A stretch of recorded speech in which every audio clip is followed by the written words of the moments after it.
சமூக நீதி வெல்லட்டும், பொது உடைமை மலரட்டும் என்ற இந்த பொதுக்கூட்டத்திலே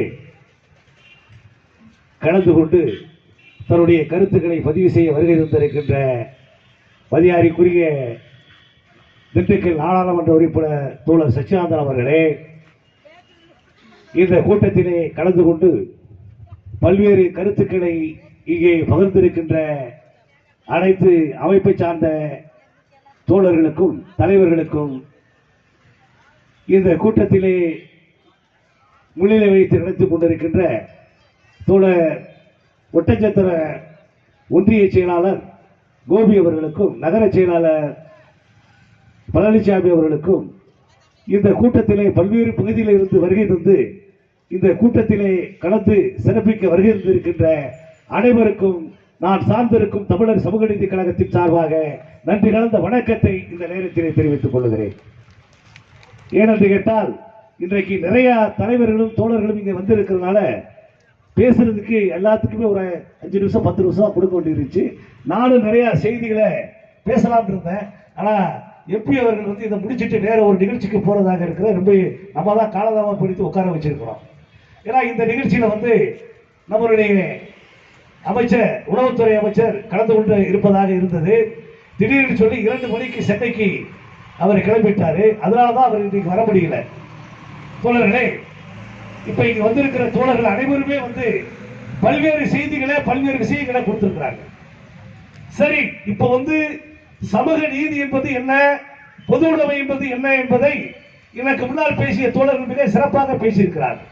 ஆனால் நான் ஒன்றை மட்டும் இங்கே கோடிட்டு காட்ட விரும்புகிறேன்.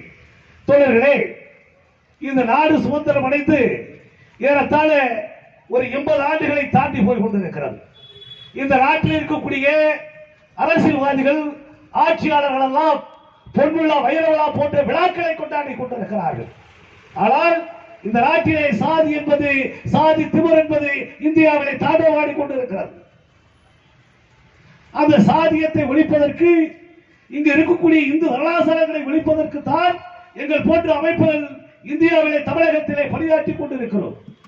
இன்றைக்கு தமிழகத்தை பொறுத்தவரையில் தாழ்த்தப்பட்ட மக்களிலே தாழ்த்தப்பட்ட மக்களாக, ஒடுக்கப்பட்ட மக்களிலே ஒடுக்கப்பட்ட மக்களாக இந்த மக்களுடைய வாழ்வாதாரம் வளம் பெற வேண்டும், பொருளாதாரத்திலே கல்வியிலே சுயமதிகாரியிலே இவர் முன்னேறப்பட வேண்டும் என்பதற்காக இந்த அருந்தீர் மக்களுடைய வாழ்வாதாரம் தமிழகத்தில் எவ்வாறு இருக்கிறது என்று சொல்லி மார்க்சிஸ்ட் கம்யூனிஸ்ட் கட்சியும் தமிழ்நாடு தீண்டாமை ஒழிப்பு முன்னணியும் ஒரு கலாய்வை நடத்தினார்கள்.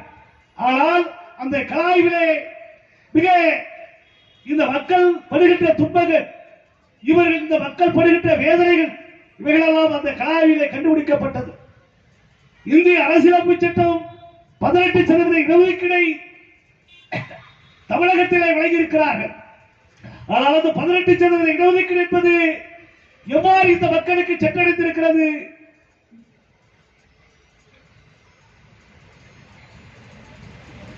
என்ற ஒரு கணக்கை புள்ளியாக இருக்கும் பொழுது அது சைவராக இருந்தது. அதற்கு பிறகுதான் தமிழகத்திலே தமிழ்நாடு தீண்டாமை ஒழிப்பு முன்னணி மார்க்சிஸ்ட் கம்யூனிஸ்ட் கட்சியும் ஒரு மிகப்பெரிய அன்றைய இருக்கக்கூடிய முதல்வருடைய டாக்டர் கலைஞருடைய கவனத்துக்கு கொண்டு சென்ற வகையில் ஒரு மிகப்பெரிய சென்னையில் ஒரு பேரணி நடத்தினார்கள்.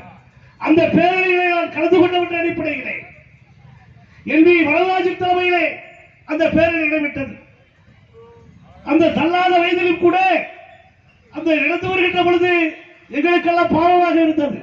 ஆனால் இந்த மக்கள் பொருளாதாரத்திலே கல்வியிலையும் சமூக பிற்பலங்களையும் இவர்கள் பின்தங்கியிருக்கிறார்கள் என்ற அந்த பேரணியை முடித்த கையோடு முத்தமிழறிஞர் டாக்டர் கலைஞர் அவர்களை சந்தித்தார்கள்.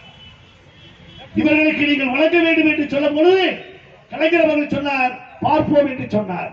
இல்லை, நீங்கள் இந்த சமூகத்தினுடைய நாங்கள் கணக்கெடுப்பிலே இவர்கள் தான் கீழ்நிலையில் இருக்கிறார்கள், இவர்களுக்கு நீங்கள் இடஒதுக்கீடு வழங்க வேண்டும் என்று சொன்னார்கள். அதற்கு பிறகுதான் கலைஞர் அவர்கள் ஒரு கமிட்டியை, ஒரு ஓய்வு பெற்ற நீதிபதியை ஜனார்த்தன் என்ற ஒரு கமிட்டியை தமிழகம் முழுவதும் இந்த மக்கள் கல்வி பொருளாதாரத்திலே சமூகத்திலே என்னவாறு இருக்கிறார்கள் என்ற அந்த கணக்கெடுப்பை அவர்கள் உத்தரவிட்டார்கள். அதற்கு பிறகுதான் நம்மளுக்கு தமிழகத்திலே டாக்டர் கலைஞர் அவர்களால், இன்றைக்கு இருக்கக்கூடிய முதல்வர் ஸ்டாலின் அவர்களால் நம்மளுக்கு 3% இடஒதுக்கீடு வழங்கப்பட்டது. ஏன் இதை நான் சொல்லுகிறேன் என்று கேட்டால், இந்த யாரெல்லாம் பின்தங்கி இருக்கிறார்களோ, யாரெல்லாம் கீழ்நிலை இருக்கிறார்களோ அவர்களுக்காக போராடுகின்ற ஒரு அமைப்பாகத்தான் தமிழர் சமூக நீதி கழகம் இன்றைக்கு உருவாக்கப்பட்டிருக்கிறது. இந்த கழகத்தினுடைய கொள்கை புரட்சியாளர் அம்பேத்கரையும் தந்தை பெரியாரையும் மார்க்சியம் உள்ளடக்கிய கழகம் தான் இந்த தமிழர் சமூக நீதி கழகம். இத்தகைய பணிகளை நாங்கள் தொடர்ந்து இந்த மக்களுக்கு செய்து கொண்டிருக்கிறோம்.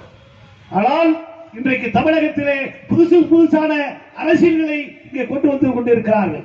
ஆகையால் இன்றைக்கு அடுத்து தமிழகத்திலே ஒரு நல்லாட்சி வர வேண்டும் என்று சொன்னால் அது திமுக தலைமையிலான முதல்வர் ஸ்டாலின் தலைமையிலான இந்தியா கூட்டணியை நாம் ஆதரிக்க வேண்டும்.